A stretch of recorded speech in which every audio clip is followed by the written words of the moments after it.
Thank you, Madam President, Mr. Secretary General, Excellencies, ladies and gentlemen.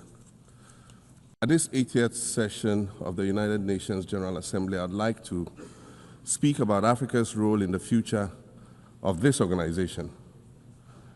However, it's impossible to do that without first considering the collective role that Africa played in its founding, which was small and relatively insignificant. Of the 51 member states involved in the founding of the United Nations in 1945, only 4 were African: Egypt, Ethiopia, Liberia, and South Africa. It is important to point out that the United Nations came into being in the aftermath of World War II because of the inability of its predecessor, the League of Nations, to avert a large-scale global conflict, which had been its guiding purpose when it was founded in 1920 at the end of the First World War. Out of the 42 founding member states of the League of Nations, only 3 were African: Liberia, the Union of South Africa, and Ethiopia. Egypt was to join later in 1937. Africa's overall participation in the organization's founding was minimal and relatively unimportant.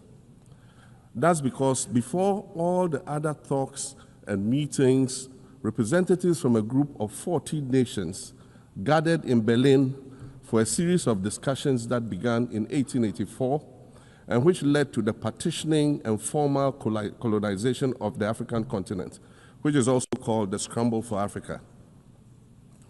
It has famously been written that past is prologue. Well, in the past, the majority of the 54 nations that now comprise Africa were never offered a seat at the table where plans for a new world order were being drawn. But, Madam President, as fate would have it, the tables are turning, and Africa's role in the authorship of whatever is yet to come for this world is going to be huge, and it will be consequential. According to this organization's own projections, by the year 2050, more than 25% of the world's population is expected to come from the African continent. Additionally, by 2050, 1/3 of all young people aged between 15 to 24 will be residing on the African continent. So you see, the future of this world is African. Allow me to say this once again a little louder for those of you in the back. The future is African.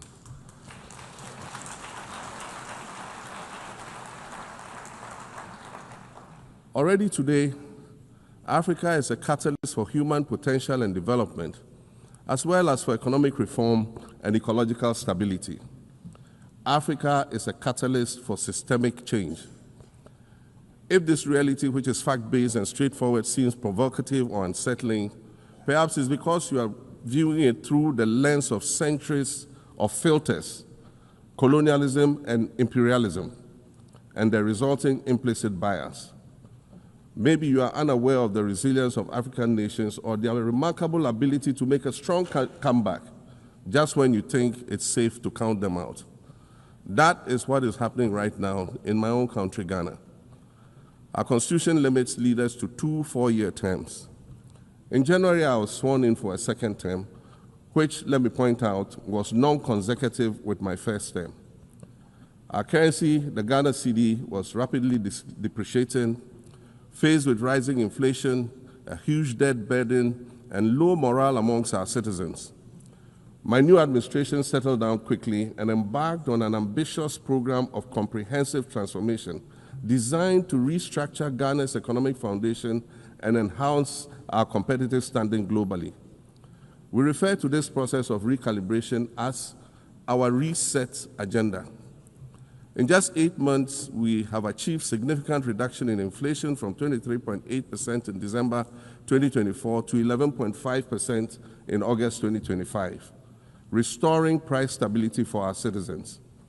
Additionally, our currency, the Ghana cedi, has appreciated considerably against other currencies, with Bloomberg reporting it as the best performing currency in the world at one point. Our improved sovereign credit rating reflects increasing investor confidence in our economy. And our 24-hour economy initiative promises to transform our economy. And there's a renewed willingness amongst our people to trust that their elected officials have Ghana's interests at heart and that we're progressing together. Madam President, I believe that in honor of this milestone celebration, the United Nations should also embark on a process of serious recalibration and establish its own reset agenda.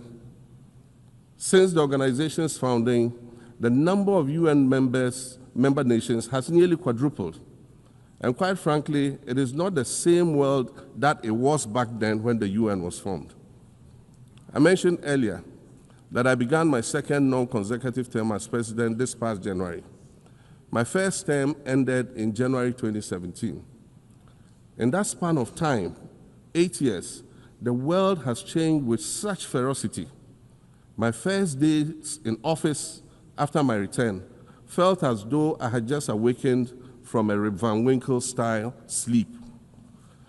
Now, no, that was only after 8 years. Imagine then what it will be like after 80 years since the founding of the United Nations. In 1945, the sun had not yet set on the largest empire in history. The most common mode of international travel was by sea. The personal computer had not been invented, let alone made portable. And television, a new convenience, was still in its infancy, albeit in black and white color.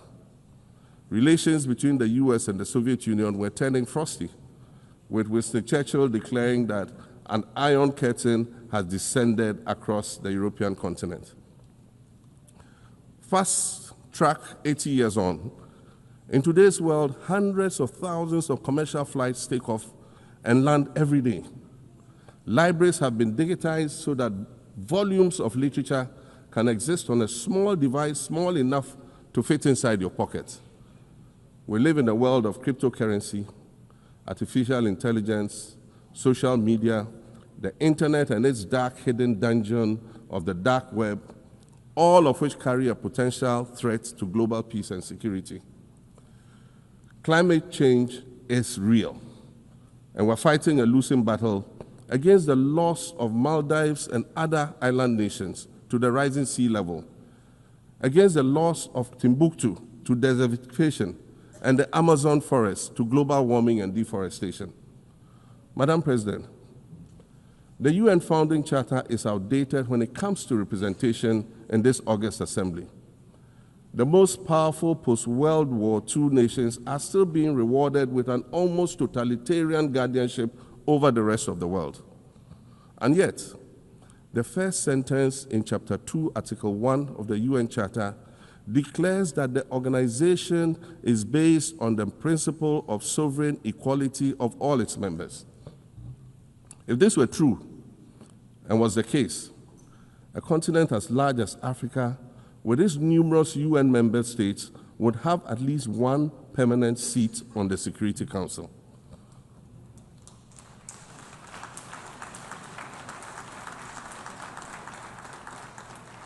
Furthermore, we believe that veto power should not be restricted to only 5 nations, nor should it be absolute. There must be a mechanism in this House for the General Assembly to challenge a veto. No single nation should be able to exercise an absolute veto to serve its own interests in a dispute. In 1995, during the 50th anniversary of the United Nations, Nelson Mandela stood in this very spot, and he said, "The United Nations has to reassess its role, redefine its profile, and reshape its structures. It should truly reflect the diversity of our universe and ensure equity among the nations in the exercise of power within the system of international relations in general and the Security Council in particular." I close quotations. 30 years later, we African leaders are still making the same simple request for a permanent seat on the Security Council with the power of a veto. So today, Madam President, I stand here in this exact spot and ask the world, if not now, then when? We demand not only a reform of the Security Council, but also a reset of the global financial architecture, which is currently rigged against Africa. Africa must have a greater say in the world's multilateral financial institutions. And while I'm making requests, I'd like to call for the removal of the blockade on Cuba. As Dr. Kwame Nkrumah, our nation's founder, famously said, we seek to be friends with all and enemies to none. The Cuban people shed their blood on African soil in the fight against apartheid. And indeed, Cuba has been and continues to be a faithful friend of Africa. You see, the very fact that I can stand here and ask these things and say these things, and the fact that all nations can ostensibly gather here to address critical global issues, air our grievances, and express our concerns, that is what makes the survival of this organization so important. In every old city or village, you'll find a town square, or a courtyard, or a plaza that once served as a gathering space for the citizens of the community and their leaders. Meetings and celebrations were held there, as were trials and elections. And these were spaces that brought people together and held them together as a community. Sadly, time and technology have eroded these spaces. Madam President, in many ways, the United Nations is the proverbial town square of our modern global village. And it has never been more critical for us to protect this one space that brings and holds the world nations together as a community. The internet, social media platforms, and artificial intelligence offer us the illusion of connectivity, when in fact what they do is reinforce isolation by using algorithms that ensure that we do not receive new ideas and perspectives, but rather more of the same content. We are served alternative facts and manipulated images, making it easy to disseminate disinformation and sow seeds of division amongst communities. Madam President, these are dangerous times. Our world is currently experiencing a rise in nationalism and economic instability. There's a general breakdown of multilateralism. Various acts of aggression have been committed against the sovereignty of others, and nations are attempting to circumvent the very safeguards that were put in place to prevent large-scale global conflict. These conditions are all too similar to the ones that led to the League of Nations' failure in fulfilling its mandate. The denial of visas to President Abbas and the Palestinian delegation sets a bad precedent and should be deeply worrying to all member nations of the United Nations. Ghana recognized the state of Palestine in 1988 and supported a two-state solution to the conflict since then. And I say, contrary to the claims of some, a two-state solution would not be a reward for Hamas. It would rather be a reprieve for the hundreds of thousands of innocent women and children and people who are facing collective punishment and forced starvation for no reason other than the fact that they are Palestinian. For nearly 2 years and for the fear of reprisals, we here in this General Assembly have been playing hide and seek with language to find the right words to help us avoid or excuse what we all know is taking place in Gaza. But here's the thing, it doesn't matter what you call it. If it looks like a duck, it swims like a duck, and quacks like a duck, well, then it must be a duck. The crimes in Gaza must stop.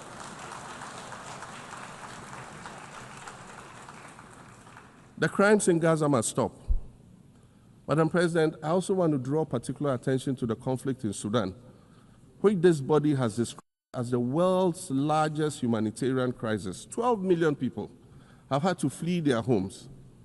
And when we speak of migration, we refer to the 12 million new Sudanese refugees, whom we as a global community should be willing to assist in much the same way that many member nations readily assisted new refugees coming out of Ukraine. Let's dispense with the euphemisms and dog whistles and speak frankly.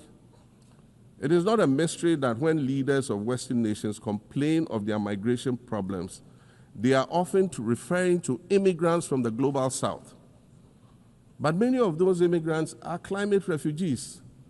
And interestingly, the global north emits 75% more greenhouse gases than the global south.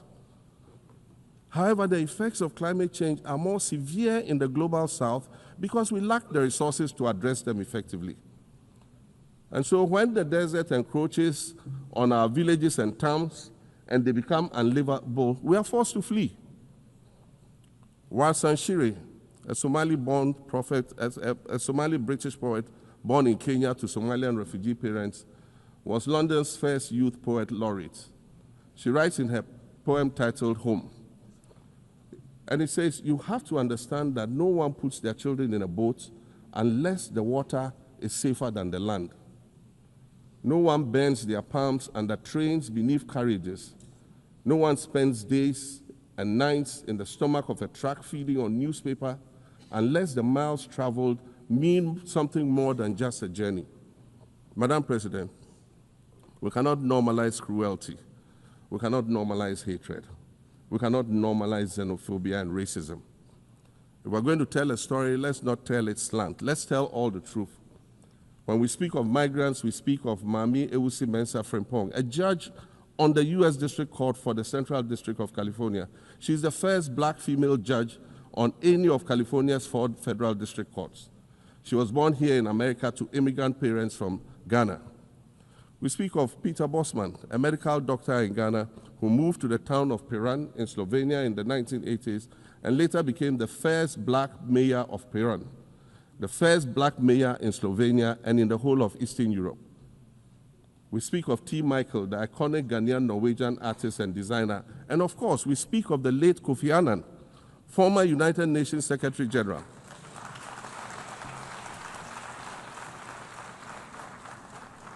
Former United Nations Secretary General and Nobel Peace Prize recipient, who was born in Ghana but spent his adulthood in various places in America and Europe. These are people who have brought great distinction to the countries that they decided to call home.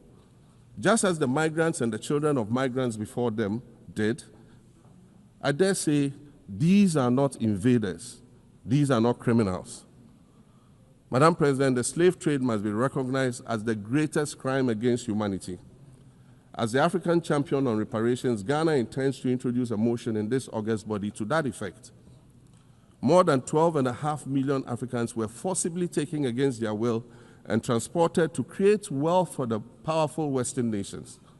We must demand reparations for the enslavement of our people and the colonization of our land that resulted in the theft of our natural resources, as well as the looting of artifacts and other items of cultural heritage that have yet to be returned in total.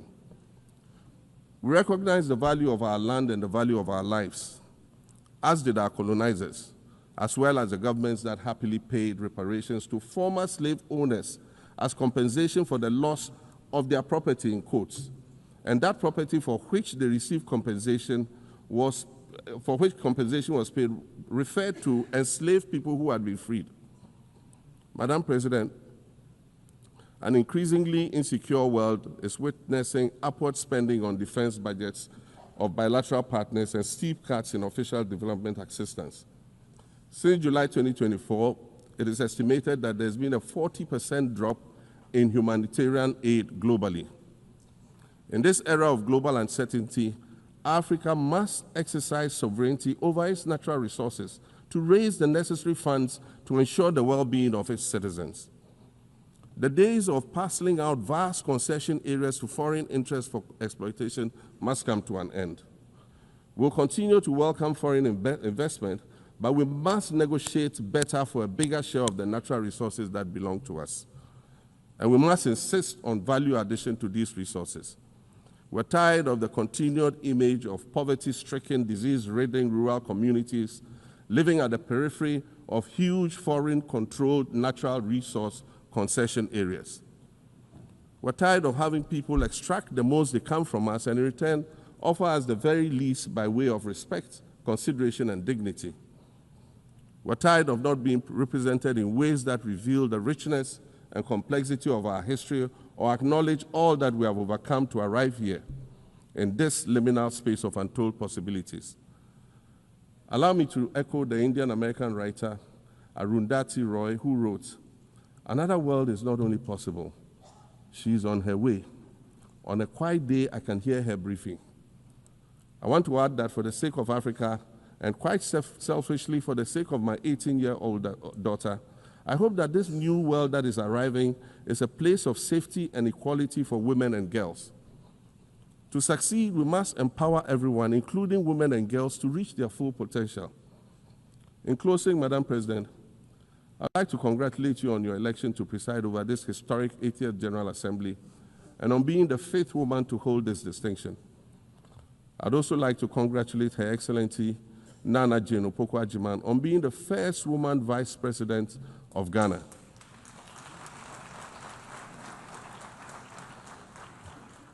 Now every Ghanaian girl knows the heights to which she can ascend.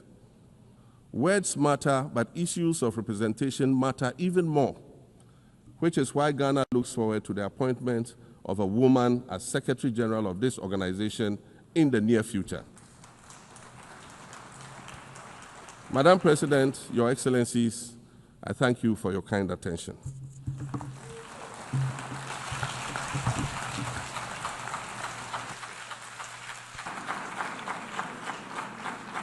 On behalf of the General Assembly, I wish to thank the President of the Republic of Ghana.